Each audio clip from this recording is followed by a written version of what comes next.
आजकल ई बिजनेस और electronic data interchange यानी ईडीआई की वजह से कंपनियों के लिए खरीदारी का अमल बहुत तेज और आसान हो गया है। लेकिन जहां इतनी सहूलत होना, वहां कुछ बड़े खतरात भी छुपे होते हैं। तो आइए देखते हैं कि जब कारोबार ऑनलाइन होता है तो उसे किन डिजिटल खतरों का सामना करना पड़ता है, और सबसे अहम, उनसे बचा कैसे जा सकता है।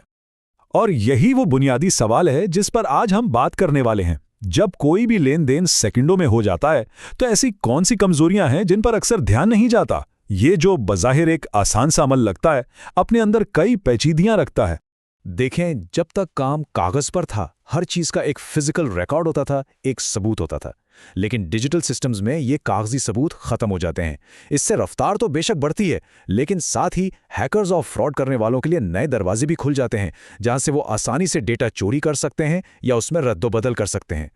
अच्छा, तो इन डिजिटल खतरों को ठीक से समझने का बेहतरीन तरीका यह है कि उन्हें 3 बड़ी कैटेगरीज में तकसीम कर दिया जाए।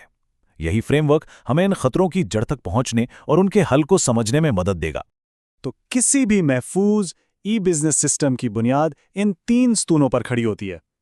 पहला, सिक्योरिटी और राजदारी, मतलब आपका डेटा गलत हाथों में ना जाए। दूसरा, प्रोसेसिंग की सालमियत, यानी जो भी लेन देन हो वो बिल्कुल ठीक और मुकम्मल हो। और तीसरा, दस्तयाबी, मतलब यह कि आपका सिस्टम जरूरत के वक्त हमेशा काम करता रहे। तो आइए पहले और सबसे अहम सुतून से शुरू करते हैं, सिक्योरिटी और राजदारी। इसका सीधा ताल्लुक आपके सिस्टम और डेटा को हर किस्म की गैर मुजाज रसाई यानी अनऑथराइज एक्सेस से महफूज रखने से है।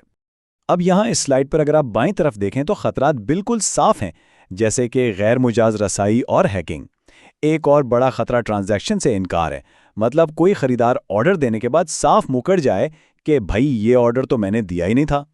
अब दाईं तरफ इनके कंट्रोल्स हैं, जैसे तौसीक और फायरवॉल्स, जो इन खतरात से बचाते हैं।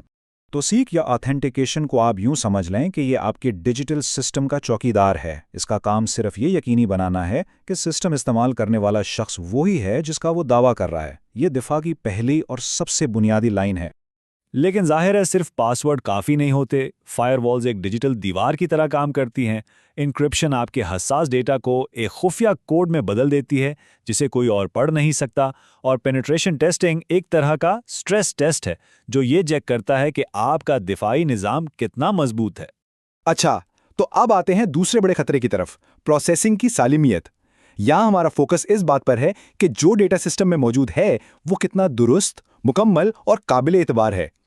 इस डायग्राम के दरमियानी हिस्से में हम देखते हैं कि सबसे बड़े खतरात गलत डेटा का इंदराज और नामुकम्मल रिकॉर्ड्स हैं। जरा सोचें, अगर कोई वेंडर गलती से कीमत या मिकदार दर्ज कर दे तो क्या होगा? इससे ना सिर्फ गलत प्रोडक्ट्स भेजी जा सकती हैं, बल्कि कंपनियों को लाखों का नुकसान भी हो सकता है। तो इस मसले का हल क्या है? हल है इनपुट वैलिडेशन चेक्स। ये एक खुदकार क्वालिटी कंट्रोल फिल्टर की तरह काम करते हैं। सिस्टम में कोई भी डेटा दाखिल होने से पहले ये चेक्स इस बात को यकीनी बनाते हैं कि वो हर लिहाज से दुरुस्त और मुकम्मल हो, ताकि बाद में कोई गड़बड़ी ना हो। ये स्लाइड बहुत ज़बरदस्त तरीके से दिखाती है कि हर मसले का एक हल मौजूद है। वेंडर्स की गलतियों को इनपुट वैलिडेशन चेक्स रोक लेते हैं। ट्रांजैक्शंस का रिकॉर्ड अगर नामुकम्मल रह जाए तो कंप्यूटर लॉग्स काम आते हैं, और डेटा की इंटीग्रेशन में गलतियों से बचने के लिए सॉफ्टवेयर टेस्टिंग बेहद ज़रूरी है। और अब हम अपने आखिरी खतरे की तरफ आते हैं, जो है सिस्टम की दस्तयाबी। यह यकीनी बनाना कि आपका ई बिजनेस सिस्टम 24 घंटे 7 दिन बगैर किसी रुकावट के काम करता रहे इंतहाई ज़रूरी है। यहाँ खतरात बिल्कुल वाज़े हैं। सिस्टम का अचानक फेल हो जाना, वायरस के हमले और डिनाइल ऑफ सर्विस अटैक्स। ये वो हमले हैं जहाँ हैकर्स आपके सिस्टम पर इतनी ज़्यादा ट्रैफिक भेजते हैं कि वो बैठ जाता है। इनमें से कोई भी मसला आपके पूरे कारोबार को मिनटों में ठप कर सकता है। इसीलिए बिजनेस कंटिन्यूटी प्लानिंग बहुत ज़रूरी है। आसान लफ्ज़ों में कहें तो ये किसी भी कंपनी का हंगामी मंसूबा या प्लान बी होता है। ये इस बात को यकीनी बनाता है कि अगर सिस्टम में कोई बड़ी खराबी आ भी जाए तो कारोबार रुके नहीं, बल्कि चलता रहे। एक अच्छा कंटिन्यूटी प्लान इन 4 बुनियादी इक़दामात पर मुश्तमिल होता है। पहला, अपने डेटा का बाकायदगी से बैकअप लें। दूसरा, ऐसे इजाफी सिस्टम्स रखें कि एक बंद हो तो दूसरा फौरन काम शुरू कर दे। तीसरा, किसी भी आफत से निमटने का एक मुकम्मल मंसूबा तैयार रखें। और चौथा, जो कि सबसे अहम है, इस मंसूबे को बाकायदगी से टेस्ट करते रहें ताकि पता चले कि ये वाकई काम भी करता है या नहीं। तो हमने इन तीनों बड़े खतरात और उनसे बचाव के तरीकों को तफसील से देख लिया है।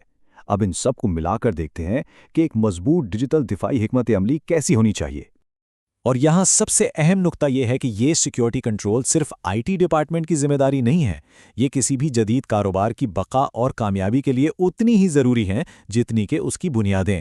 इन्हें नज़रअंदाज करना अपनी पूरी कंपनी को खतरे में डालने के बराबर है। हम इस गुफ्तगू को इसी एक सवाल पे ख़त्म करते हैं। जिस तेज़ी से कारोबार डिजिटल दुनिया में दाखिल हो रहा है, क्या इसी तेज़ी से उसके हिफाजती इक़दामात भी जदीद हो रहे हैं? खरीदारी का अमल तो ऑनलाइन है, क्या कंट्रोल्स भी ऑनलाइन हैं?